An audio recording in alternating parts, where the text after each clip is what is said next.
Hello everyone, welcome back to my channel Susmita exclusive. আরও একটা নতুন ভিডিওতে তোমাদের সকলকে জানাই স্বাগত। শুভ জন্মাষ্টমী। আজকে জন্মাষ্টমীর দিন সকাল থেকেই শুরু হয়ে গেছে আমাদের বাড়িতে গোপাল পুজোর তোড়জোড়। সকালবেলা স্নান সেরে নিচে এসে গোপালকে স্নান করালাম, মিষ্টি দিলাম, তারপর প্রদীপ ধূপ জ্বেলে দিলাম, আর তার সাথে একটু ফুল দিয়ে সাজিয়ে দিলাম। নতুন জামা নতুন সাজে গোপালের সকালের সাজটা কিন্তু বেশ সুন্দরই লাগছিল। আর তার সাথে এই ছোট গরুটা কালকেই কিনে নিয়ে এসেছিলাম, তো ওটাও কিন্তু কৃষ্ণের পাশে মানে আমার ছোট্ট গোপালের পাশে বসিয়ে দিলাম। তারপর চলে এলাম গোপালের ভোগ বানানোর জন্য। প্রথমেই আমি ক্ষীর বানানোর জন্য বসে পড়লাম। দুধ নিয়ে নিয়েছিলাম, দুধটা ভালো করে অনেকক্ষণ ধরে ফোটানোর পর তারপর আমি আমুল দুধ গুঁড়ো যে প্যাকেট পাওয়া যায় সেটা দিয়ে দিলাম। আর একদম রেডি হয়ে আসার আগের মুহূর্তে আমি চিনিটা দিয়ে আর একটু ভালো করে ফুটিয়ে নিলাম। ব্যাস, আমার ক্ষীর তো রেডি। তারপর নিরামিষ পনির বানানোর জন্য সব কিছু রেডি করতে শুরু করে দিলাম। একটা মিক্সার জারের মধ্যে মগজদানা, কাজু, কাঁচা লঙ্কা, টমেটো, আদা ভালো করে পেস্ট করে সাইড করে রেখে দিলাম। অন্যদিকে একটা কড়াইয়ের মধ্যে আমি দিয়ে দিলাম সাদা তেল। সাদা তেলটা গরম হয়ে যাওয়ার পর আমি পনিরের টুকরোগুলো একটু ভেজে নিলাম লাল লাল করে।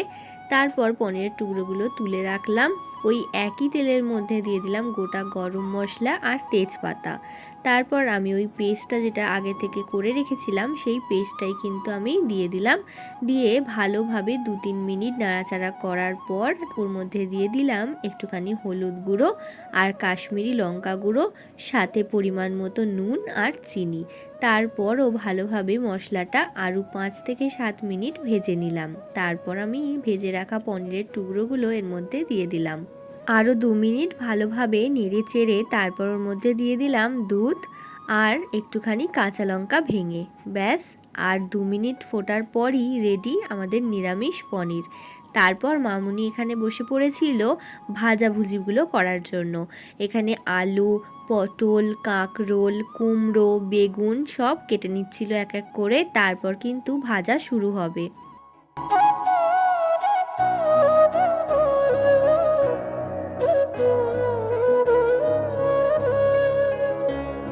ভাজাভুজি সব হয়ে যাওয়ার পর মামুনি এখানে বসে পড়েছিল ময়দাটা মাখার জন্য।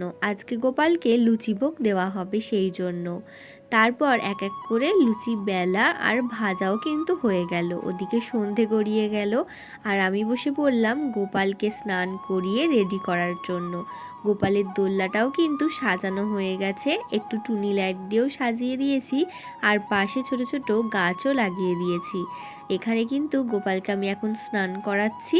আর ওদিকে ছোট কাকিমা বসে পড়েছিল নাড়ু, ফল এগুলো সব থালায় সাজিয়ে দেওয়ার জন্য। আর মহাবীর রাধাকৃষ্ণকে কি সুন্দর লাগছে বলো, মালাগুলো পরিয়ে রজনীগন্ধার। তার সাথে ও আবার একটা লাইটও লাগিয়ে দিয়েছিল, বেশ সুন্দর লাগছিল জায়গাটা। আর তারপর কিন্তু আমি গোপালকে রেডি করিয়ে দোলনায় বসিয়েও দিলাম। আর দোলনাটা টানার জন্য সামনে এইরকম একটা শিকলি ভালোভাবে লাগিয়েও দিয়েছিলাম। এদিকে কাকিমার তো সব রেডিও হয়ে গেছিলো আর আমারও সাজানো কমপ্লিট হয়ে গেছিলো। তারপরও বসে পড়লো পুজো করার জন্য।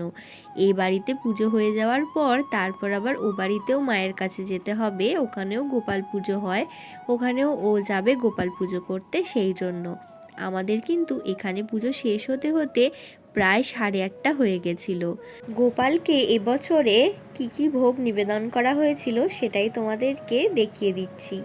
ছিল 5 রকম ভাজা, লুচি, সুজি, পায়েস, পনির, তার সাথে নানা রকম নাড়ু ছিল, মিষ্টি ছিল, ফল ছিল, সাথে ক্ষীর ছিল, আর ছিল নানা রকম লজেন্স, বিস্কুট, কিন্ডার জয় এইসবই। তারপর সবাই গোপালকে একটুখানি দোল দিয়ে দিল। এখানের পুজো তো হয়ে গেছিল। তারপর চলে গেছিলাম মায়ের কাছে। এ বাড়িতেও কিন্তু গোপালকে আমি স্নান করিয়ে তারপর রেডি করার জন্য বসে পড়লাম।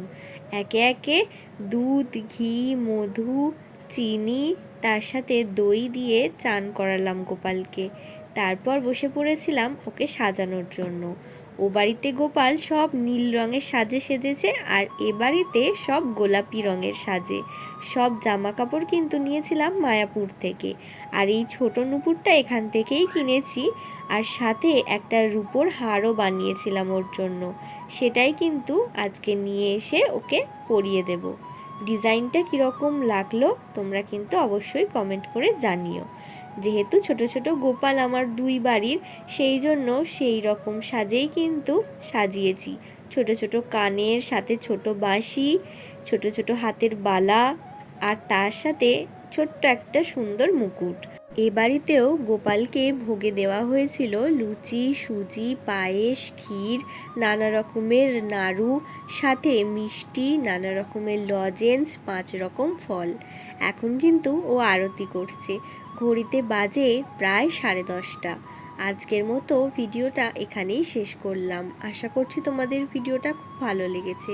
ভালো লেগে থাকলে অবশ্যই কিন্তু তোমরা আমার চ্যানেলটাকে সাবস্ক্রাইব করে দিও নতুন নতুন ভিডিও দেখার জন্য।